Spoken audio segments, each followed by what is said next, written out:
Woo!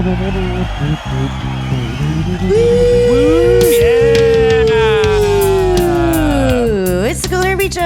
That's TS. And that's Sasha.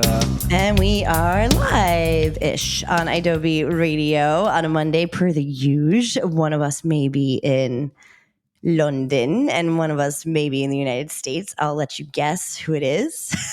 Hello, love. Actually, I mean, I'm right here in my house where I always am. But by the time you hear this, maybe time zones are confusing to me. So I don't even know what time anything is anywhere. But we don't care where anybody is. We are still going to do our favoriteest thing in the world, which is talk about weed to you every single Monday. You can find us everywhere. We are still on YouTube. Cool Nerd Weed Show. Find us there. You can find us on obviously the free idobi app. We're there now. So get your buns on there. Share it to a homie and a homie's homie. And you can listen to us on idobi.com and find us on the socials for the most part. We're doing our best to skirt around regulations and all those things. We are doing a great job. So, and we always respond to DMs. So even if you don't see us pop up, then always DM us because we're here and we love you and we love to talk to you. There's a couple articles that I want to talk about leading up about New York and New York weed, New Jersey as well. New Jersey is doing some things too. So we'll get to that next week. We'll talk about that later. But East Coast is going to be celebrating 420 with us. And I'm really excited because I haven't been on the East Coast for 420 in a really long time. And since it's been legal, I just feel like it's going to be a lot of fun for us, hopefully. If we even make it then, who knows what's going to happen in between now and April in this crazy world that we live in. But if the world is okay, then we will be on the East Coast. So if you're on the East Coast for 420, hit us up. Let us know. We'll meet up and smoke with you and enjoy the one goddamn day that we get. And the deal is, bro, if you want to get weed that will last you for a lifetime, for like literally until your summer, go to every 420 spot or every dispensary on 420 that you can. It's a party, all good vibes all the time. It's our Black Friday with less consumerism, like less capitalistic tendencies. It's really just a day to vibe. It's our day. And I guess, yeah, you know what? Fuck it. Let's count down now. We'll count down until 420 every show. That's what we'll do. God damn it. Because we are trying to be positive because there's a lot of negativity going around in the world. So we'll talk about the negatives first on this show. Not the negatives, just the things, just what's going on in the world of weed and all those things. Because we are here in LA, and when we first started to do the Cool Nerd Weed Show, we would start with a local story, because there's so much changing at that time. We had just started regulating and things were changing so rapidly, and we just had to talk about it. We had a lot of homies on. Those are old shows. If you can find them, listen to them. We sound like little chipmunks. We sound so young.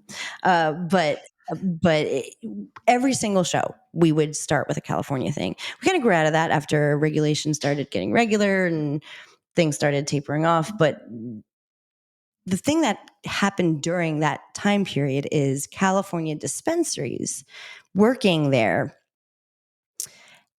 Right when I left, things were starting to go a little, I don't want to say downhill, but I guess I could just say downhill, just in terms of working at a dispensary. Like, there was HR departments, which I know sounds really crazy, but we did not have that.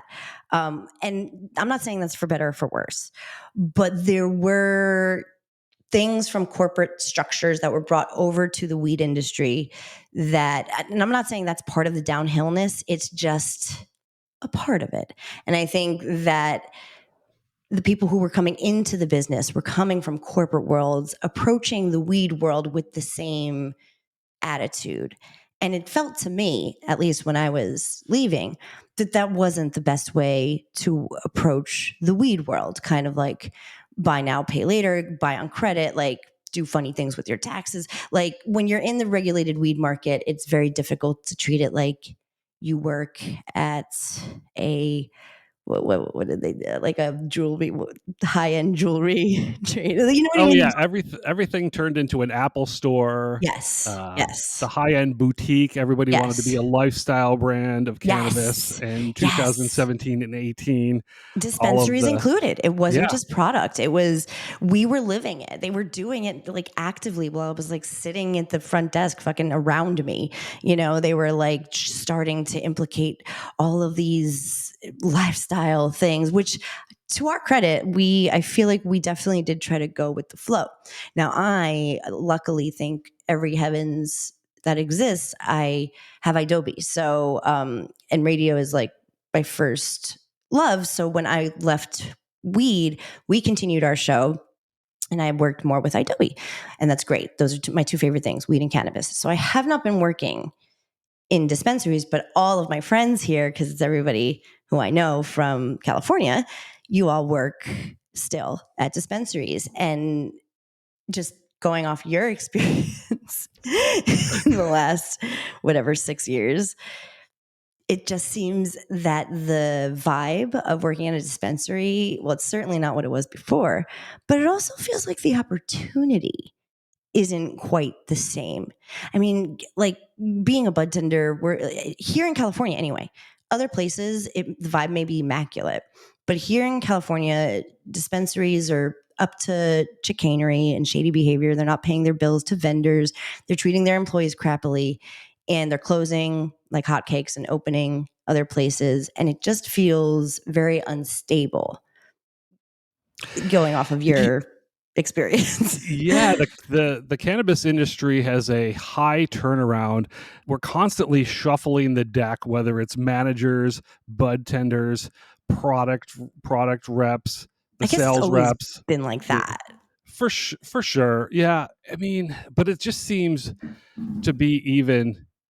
Maybe because we're on top of it and we're monitoring it a little bit more. But I'm on Indeed Mm-hmm. looking for various cannabis jobs several times a week, and I see like the same job postings pop up one after another. Even these jobs that I have applied for, and either I don't even get a call back or And now this, any you communication at just all. to note, you are not new to this, as I'm sure anybody who listens to the show knows. But I just wanted to put it out there. You have a very extensive resume. You've been doing this for a long time, so you are going out to these places, and you're not either you're not even getting a response from whoever you're applying to, or you're getting like somewhat ghosted from the places that you do interview in. And in these interviews, it's like you're telling people who you've worked for, how long you've done it, what you're in the industry for and with. Like you have an impressive, extensive cannabis resume, more than most, honestly. Like you are probably one of the most qualified people to work in any capacity in a dispensary, not just a bud tender. I mean, you've done all of the things. So for you not to be getting Even a callback or like a first interview. When there's like these sections and you put in like how many years of cannabis experience you have, and you know, I put there's like a in drop down and like your number is like more than the drop down yeah, it's rate. like plus 10 Yeah. always. How much Yeah. cash handling do you have? It's like plus 10. And uh, customer service the same thing. And I don't know if that like makes people not want to hire me because I come from the like The old days? the old days. I'm an OG. I Mm, come from I don't even know, like a traditional market as well as the medical market. I mean, that would be fucking stupid. I guess I wouldn't put it past Well, these people, but that would this be dumb. True, but this goes back to our point of, the corporate people and the HRs and the more people are coming over Yeah. from the alcohol industry Right. and every other industry and the diamond industry and the jewelry industry, and Hmm. all of these other people are coming in from, all, not saying that they're not qualified, but they don't have the concept. They don't Um, understand there's a disconnect. There's a yes, disconnect between weed, and it's not just like weed culture. Like, yeah, we like fucking cash only. Like, it's not like because it's not traditional. Yes. Did you come from traditional or the Prop D age? Yes. To me, if I'm hiring, I'm looking for somebody like that, somebody who's knowledgeable. What I think is part of it is these people who come in, bless their hearts, thinking they're going to be part of a cash cow. And that's really what started to happen right when regulation went in. You saw investors and angel investors and so on. And with a lot of other industries, you can do that. You can do an angel investor. You can do sort of a put all your monies somewhere and then hope that you get the return and then pay your taxes whenever you feel like it. You can't do that with weed. And also, on top of the business model of cannabis, you also need to know weed. It's a difficult, I think, area to go into if you just have other experience. It's a difficult business. It's different than what you think it is. And I feel like everybody got caught up in that, lost a ton of money, didn't realize that and this is a whole other part of it too. So, I know you are going through that just kind of interview process, not even firing for any reason of your own, but because these places are closing or because they're cutting staff. I mean, when I quit, but right before I quit, they like cut my days to like 2 days, like for like 3.5 hours. And I was like, this is stupid. They will really put you through it before you finally are like, you've had enough. that's Um, that's a disturbing trend to me. Like, yeah, I'd rather be let go than have my days cut to, like right now, I have one fucking shift that's 5 hours. it's like, Like, what am I supposed to do with that? And you want me also, every single fucking ad asks for open availability. oh yeah, You want yeah, open availability and you're not gonna give me a fucking schedule? How it's disrespectful. It's totally disrespectful. How am I supposed to earn a living, and be on your beck and call to work at your weed shop? Yeah, it's Get the fuck out of here. get the fuck out of here. No, it's true. It's insulting, and it's insulting to people who really love to be in the industry. Like I know other people who the exact same things are happening to them. They show loyalty, they show open availability, they show that they are there for the right reasons to like sell the good products and whatever.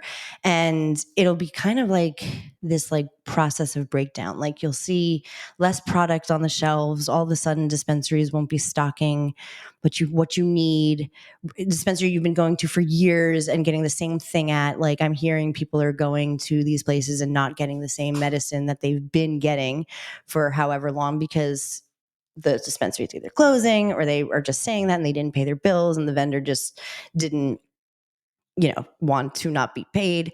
And then you'll see the staff is cut because they can't afford to pay them. And then there'll be like one bud tender, a day. And a ridiculous amount of line waiting and cranky people. And then they will either like fire you or you will be pushed to quit. But you will have to go through all your HR processes now. Because it's like, I'm not saying that we couldn't have used or the cannabis industry couldn't have used like a marketing and HR and accounting, all those things. Obviously, it is so big right now that they do need those things. So it's great that regulation brought that, but with that, I feel like you'd think everything would be prospering and blossoming, but here in LA, it does not feel like that to the people who are in it. It feels like there are no opportunities, nobody's hiring, and the people who are hiring are what are they looking for? What exactly are they looking for if not the most qualified candidates? I never thought I'd say to people who I'm homies with, like, maybe don't look at it, maybe get out of the weed business for now. You will always be in the weed business, but like in terms of working at an LA dispensary, maybe it just needs to sort itself out. And I don't know how that happens. I don't know if maybe I hope it's not like ruined forever. There's so many people that come to LA every single day, move in, move out. There's a high turnaround of like there's a lot of transplants and people, you can probably easily, if you're willing to work for whatever the minimum is, you can easily get a job. If you present yourself in a manner, you're a fairly attractive person. You're you that's not I don't think there's anything really this is just the truth. Like if you are a good-looking person in LA, you will succeed. You will be able to get your foot in the door in the cannabis industry I in mean, LA. traditionally, but I feel like nowadays with the climate, it's not like that. That's my whole point. Is like the But opportunity is pretty barren out here. well, yeah, It's not there's like it was. It used to be like that. When I moved there here, literally, that's what people would tell me. And there was, and when I quit weed, I was like, I'll always be able to go back. Like not because I'm attractive, but just because like I knew enough, and I had enough experience that like, of course, I'll be able to get a dispensary job. But I don't feel like that right now, because if you're not hired and getting hired, and people who I know that are really good at their jobs are getting fired and not getting hired at other dispensaries, that doesn't give me a lot of that doesn't make me feel like the LA they're market is they're flourishing. they're hiring people that are new. They don't know. Oh, They don't yeah. really know. They're naive to the business, I was gonna say that and about you before too, and I lost my train of thought. Extensive the resume, yes, but also you expect more. I do, yeah. I expect more from my managers. If I'm in a like a shift lead or a managerial position, I expect more from the bud tenders. I expect more from the ownership. And I yeah, exactly. So maybe in that way, they look at that and they're like, so in like the same breath, they're like, oh, he knows, so we can't pick somebody who knows. Like young and fresh faced, not like you are not young and yeah. fresh faced, my I dear mean, look at TS. this. Look at this But point. but just it like fresh out, Yeah, like the just got off the Greyhound, landed mhm, in Hollywood, mhm. and is just excited to work in cannabis, and you don't have as many expectations as to what's going to go on, and you're fine like not knowing your schedule for the week until the the day before you're supposed to work. You're Right, fine right. you're okay being cut from your 8-hour shift to a 5-hour shift. Yeah, like You'll yeah, just put up exactly. with more bullshit. So I guess it's like I don't want to say like you don't if you want to get into the weed industry here in LA, like be discouraged. It's not what I mean. I just feel like back before it was big corporationy, it felt like there was opportunity. It felt like you can learn. It felt like it wasn't just kind of this corporate boutique lifestyle moment. It was about the weed and weed culture. And I would also like to note it is really difficult to get again consistent product. And I do not understand this other than that vendors are not getting paid. But I have to go a ways to get, and I'm not being specific. Like I want things that I feel like are it's not hyphy, The, it's pretty these, basic weed. And I feel like there was a point where that was not so. There was a point when anywhere, and it was convenience, and I'm like it's not that it's an inconvenience, it's worth it. I mean, back in the day it was literally arrestable. So like I am not grateful for where we're at. It's just people in the industry, when you work at a dispensary and you have regulars coming in asking for stuff and you don't have it, that's pretty whack, you know?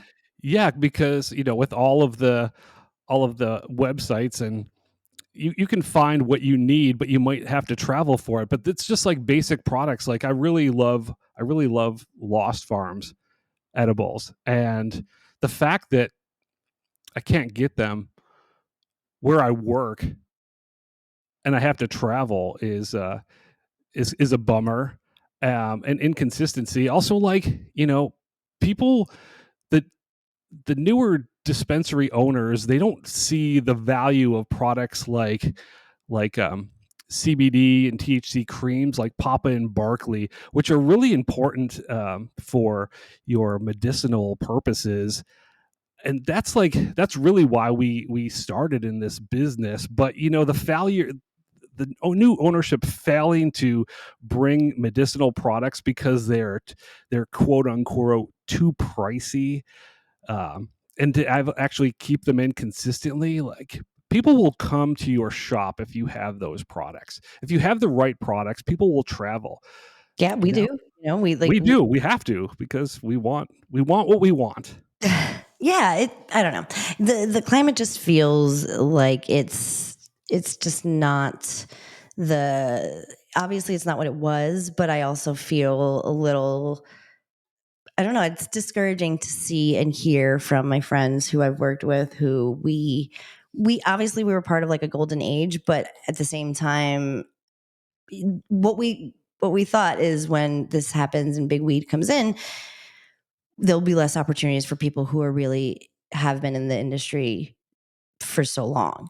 And that makes me feel sad. I wish and hope that it levels out and the right people start scooping up dispensaries again. But I don't know. The LA market, I think, specifically has some work to do in terms of like its employees' culture and stuff. And real quickly, California. California's fucking up, man. with, Yeah, for with sure. with weed, and it's really because I all the people that I talk to are leaving. The people in weed, if they want to stay in weed, they're going to like fucking Oklahoma, or they're going to New Jersey. That's great for those places in those states because you're getting some great experience. But I feel sad because we are like the number one weed economy in the world. So California is as a whole. So I don't like this, and I don't like the next story we're going to talk about. But my hope is that something levels out and people start to buy dispensaries that are in it for the right reasons. So what is happening in California? Oh, let's see. Okay, so in about 2022, 23, Governor Gavin Newsom signed some tax relief for cannabis businesses into law, which removed the cultivation tax, which was a good thing, We were excited about because that. we were excited about that. We don't need to tax. We tax everything from start to finish. It's just fucking ridiculous. So it was What are our around, taxes right now?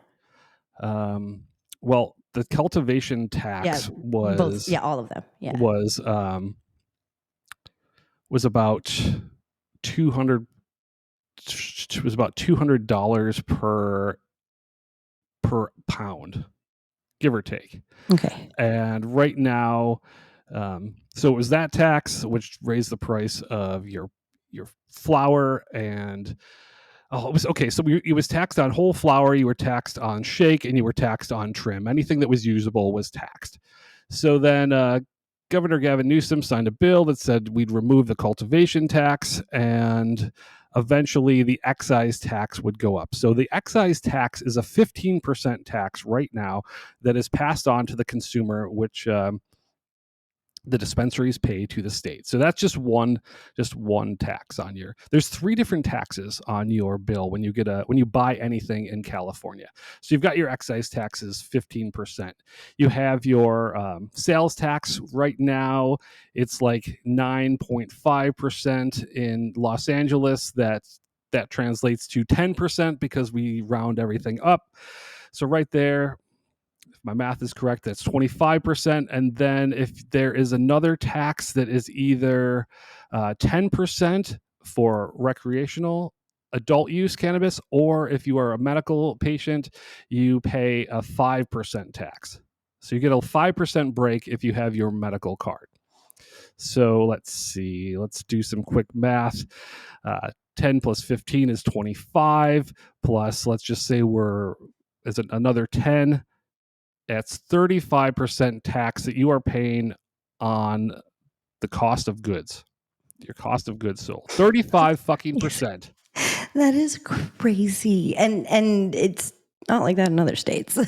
You pay tax, but it's not like this. That almost seems like a punishment for making it legal. Yeah. So, we went to the dispensary last week, and the tax, I saved the bill, and between the two of us, we paid about just over $80 in taxes to the state and the city. And you have a medical card. Oh yeah. Well, yes, I do. Well, So we went for through. your part. Yeah. Yeah. So So even with the help, it's still, really still very high. yeah, that was on Very, very high. my account. So yeah, I paid about $80. Removing the cultivation tax was a temporary sort of try to fix and stimulate the industry a little bit, but to make up for that cultivation tax, after it was for 3 years, which brings us to 2025, just now in July, the excise tax, which is 15%, is going to move up to 19% to make up for that lost revenue of cultivation tax over the last 3 years. The excise tax, which is now 15%, will be going up to 19% and eventually up to 25% over the next few years. Wow. So you got, if this was going to go through, it would be 25% plus 10% sales tax if sales tax holds at 9.5%, plus the 10% on your recreational tax. So 25 plus 10 is 35, plus another 10 is 45% tax. What fucking business or anything that you buy has a 45% fucking tax?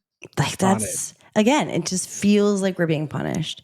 It feels like a punishment of some sort, and it doesn't make any sense, because that is crazy. And it's true. Like, you should not have to go broke. Like, safe access also means compassion and affordable access. This is not that. And we know that compassion is out the door. Maybe that does tie into the industry and how it's operating in terms of its employees and people who are in the culture. I don't know.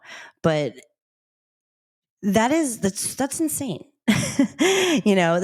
That's crazy. No matter what it goes to. Like, I'm happy when it goes to something good. I'm happy when the taxes are used for the things that we need. But again, you're almost doubling your bill, and that's crazy. And the volume that I buy, I feel it for sure. I mean, I felt it the second it went into effect, but that is it's just a bummer. There's, like you said, there's no other industry that does that but us. Yeah, and this will eventually, I believe, kill the legal market. People will go back to the traditional market because of that tax. If it eventually goes up to 45 fucking percent, that will totally destroy California's legal cannabis industry. And which has been in trouble for a while, which is kind of what we were talking about in the beginning. Things are changing in a really weird way. And so it goes from the employee, at the dispensary. Actually, no, it goes from the seed to the people who are growing, to the people who are dispensing, to the vendors, to the real true blue cannabis growers. They pay so much money for licensing to grow all that stuff. So it goes from them. Then it goes to the dispensaries, who are fucking up all which ways to Tuesday, and the employees feel that, get cut, get upset, get disgruntled, and leave. Then it goes to the consumer who goes to the dispensary who cannot get the medicine or the weed or whatever it is that they want from the dispensary because the dispensary fucked up and didn't pay their bills, and the people who are growing weed can't afford to grow anymore. And then it goes all the way, all the way, all the way.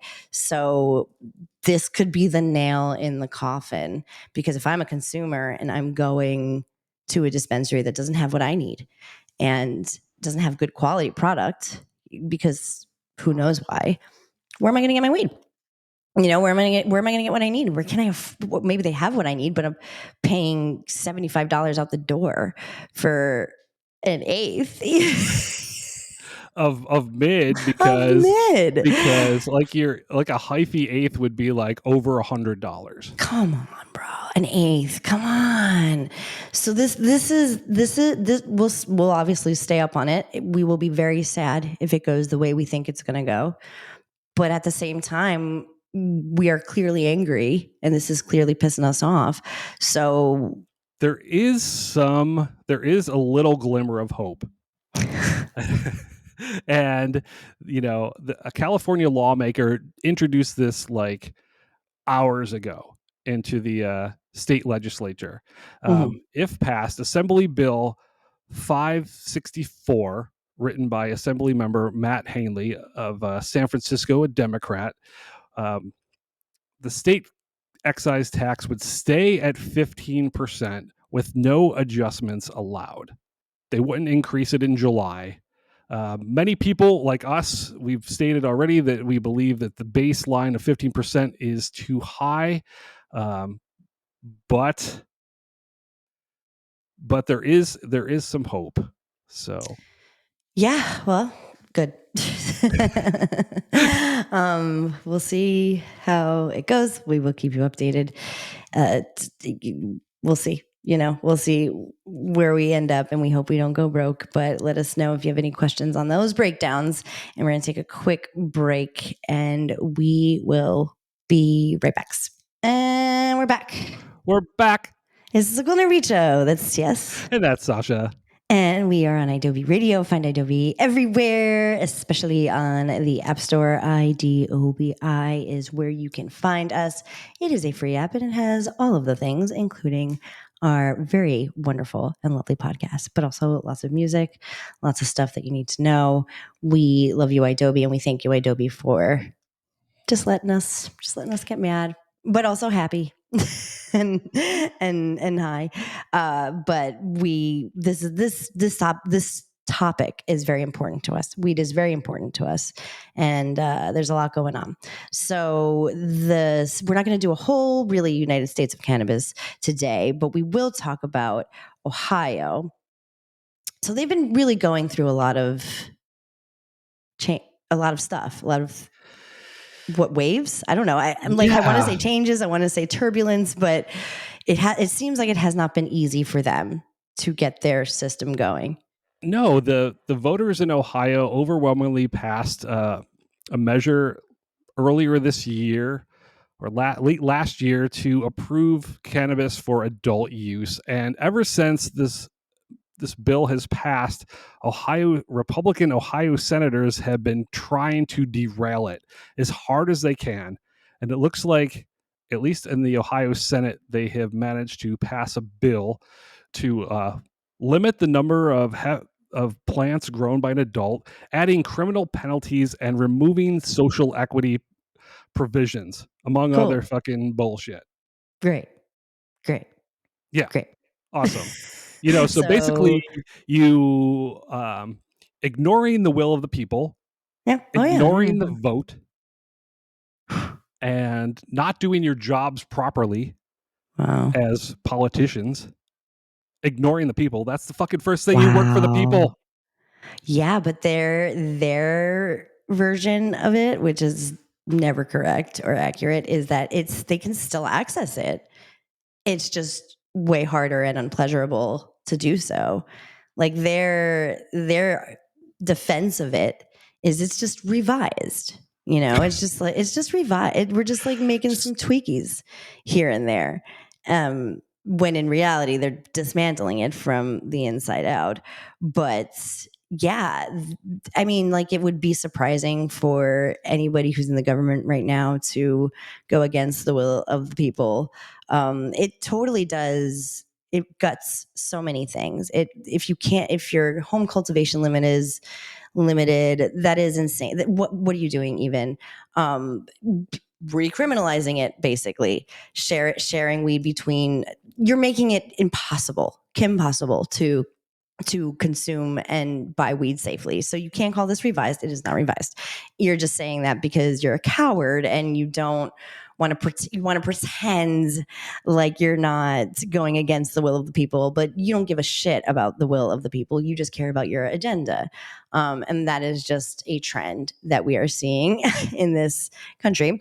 And it just sucks. It sucks that it's already bleeding down to weed.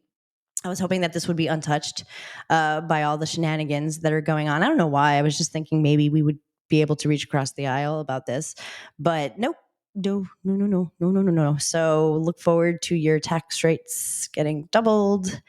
There are some Democrats that are like, please, no, don't do this. They're trying, they're speaking out against it, but I don't know, man. Doesn't look like the right side of any history is winning anymore. No, not at all. Why are you taking away social equity in cannabis is fucking beyond me. You're making it illegal. You- You're making it, and they to take away social equity. So you're going to have people in jail for something that's legal. Literally makes no sense. Sharing it between adults. What? You know what I mean? Like, what do you mean? When I go to somebody's house, instead of bringing a bottle of wine, I bring weed. So, to me, they're just making it more impossible. And if you get this sort of chip in what was voted in, they could just go ahead and make it this criminalized is again. fucking crazy. What's it say? Smoking in your own backyard, transporting unopened edibles in a vehicle, Yeah, they're making it illegal is what they're doing. They're just not saying it. access to medical care, benefits, child custody. Yeah,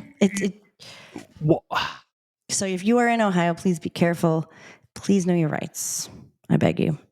If you are excited about this new cannabis world that you're living in, keep on with the news, because they'll get you. They're going to try to get you.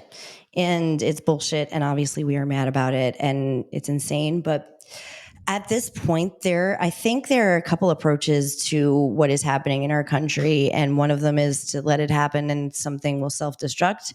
And I don't like that. And the other is do whatever you can. I think if you bombard about the other things that are bullshit in this country, maybe mention the weed stuff too, you might be able to get through and make a difference.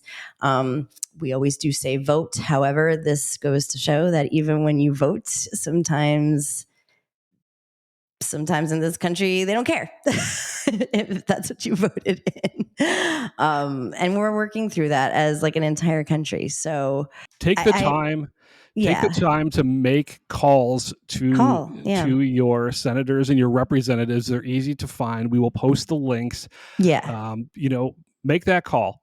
The ACLU of Ohio's Instagram and X, their socials, they have all of the numbers and the places where you can go. We'll tag them in our post on Instagram if you see it, and do those things. Sometimes that works. It really does. Your voice matters. It does still, even though they quote unquote are trying to make it feel like your voice doesn't matter. It does. It still does. And as long as we have one, we should use it. So please do. Please fight this.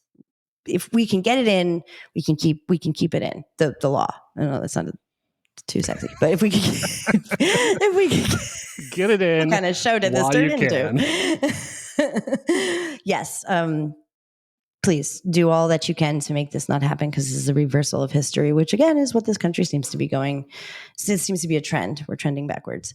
So we are going to take a break and we'll come back with a quick positive note.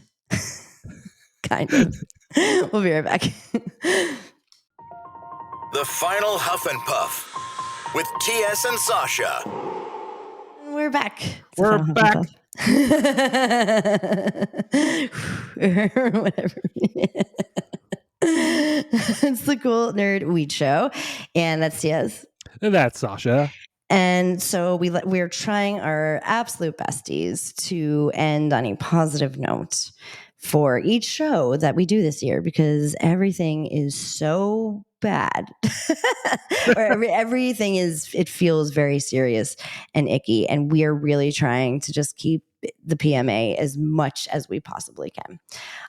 So we came across an article, the Cannabis Business Times put one out this week in February, which is interesting, but they are predicting 12 states that could legalize cannabis in 2025. So we'll go through some of them that they think will likely happen. The first one on this list is Pennsylvania. Now, I definitely thought Pennsylvania was legal, and I always do every year. Their medical program is very expansive, and it's much more accessible. But all the time, every time I go back east, I'm like, it's legal, and everybody's like, it's not. I'm like, cool. I should know this. Pennsylvania is an interesting state for sure. Like they allow medical cannabis. They seem a little bit more conservative. The state as a whole. You've got your eastern Pennsylvania. You've got your western Pennsylvania. Yeah. So, Governor Josh Shapiro is calling for adult use cannabis legalization in his budget proposal. Like, this may actually just go through as an act of local government. Yeah, I can see that happening. I really can. They've been really pushing. So I would see that would. Yes, they are conservative, but there are a lot of people who agree that cannabis is good to have access to. I don't know, maybe I was wrong with that, but yeah, that is something that seems to be what will probably happen. So we'll follow that. We'll see how the bill is constructed. It may not be the best, or it may be the best. Who knows? We'll find out. The next one is interesting. Wisconsin.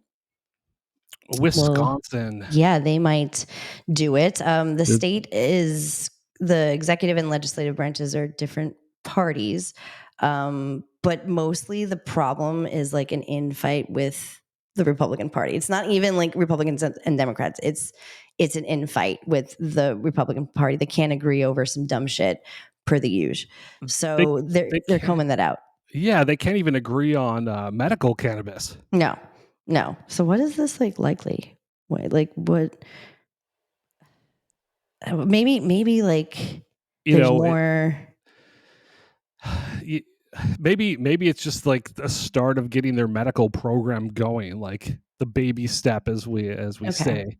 So just it looks tiny good. steps. It's looking like there's going to be a big push for medical cannabis in Wisconsin in 2025. Another place that I have to look up every single time, and I don't know why I don't know this, or I can't remember this, is New Hampshire, because it's the only place in New England that's not legal, or that doesn't have it any adult use cannabis program. I think that is wild. And every time I'm over there, every time I'm on the East Coast, I always think New Hampshire is legal, and I am wrong. And their state motto is "Live free or die." So you would think that living free would be, access to cannabis. But they are freedom. There's a lot of Republicans up in there too. So, you Republicans, you sweet. There's sweet 3 legalization bills on the table. 2 from 3. That's a lot. That is a lot. That's confusing for most people, but we'll sort that out for you as the year goes on. Yeah, we will touch on that more and more and more. We're just speed running through these just so we have some good news to end on. We have a couple minutes. I think we might be able to get through them all, but I do want to jump to Hawaii real quick. Hawaii. Because I like Hawaii. Yeah. I love Hawaii. I know you do. I've never been. I would love to go. The weed industry has been bubbling, cooking there. I know a few homies who have gone over to Hawaii to kind of kickstart their moments. Their medical bill was extremely expanded, and the adult use legalization was kind of not great for a while. We didn't have a lot of hope for the last couple cycles, but now it's back on, and now it looks like it might be better, written better, and it's moving a bit forward. But then also backward. Like it's really been like a push and pull with Hawaii, but it kind of looks at this juncture right now as of February 2025 that because the people obviously overwhelmingly want it legalized, so it does look like the government and the people are in communication, and that it might not be as divisive as it has been. This is kind of like a 45% ish thing, but I have hope and I wanted to mention it. Yeah, Hawaii is going to probably be another act of government legalization through legislation. The people obviously want legalization, but their government needs to get on board and make it happen. Yes. So, okay, I only want to do one more. Okay. And we can either do Let's- Texas? Yes. Yes. Okay. I knew you were going to want to do Texas. Let's do Texas. We have a lot. We always talk about Texas and cannabis, and we always keep our hopes going, but they are very, very, very strict on cannabis. But well, right now they have a low THC cap on their compassionate use program, which is insane at 1%. But through voting, cannabis has been decriminalized in several cities in Texas, which is like the most babyest of baby steps. And 55% of all Texans actually support unregulated THC sales. yeah. Yeah, usually that's the case. Usually, yeah, like people, if they want it. I mean, that's a good amount of people. Hemp and the cannabinoids, all those things. Texas really went through a lot dealing with that and sorting that out, and it looked good for a second that maybe they were going to consider it again, especially because the THC cap was at least higher than hemp. It's not by much, but they are crawling towards at least the notion of adult use or medical, an expansive medical program. And I think for Texas, that is a big deal. That's something to be noted. That's good. They have such a long way to go. But the fact that they're kind of talking about it, I think that's great. That's good. Yeah. Lawmakers have introduced several cannabis-related bills this session, and they intend to legalize adult use for those 21 and over. So let's do this, Texas. Great. Good. Good. That's what I keep saying after everything, because I'm trying really hard not to be cynical. I'm trying to be positive and just speak the facts. So and put a little hope, sprinkle a little hope on there. So sprinkle our hope, roll it up and smoke it. Thank you, everybody. From California, I would love to thank you. Thank you for all of the good times that you gave us, California weed, and shame on you for the bad ones. And we hope you get better. And what's the second thing we talked about? Oh, Ohio, fuck are you doing? What the fuck are you doing?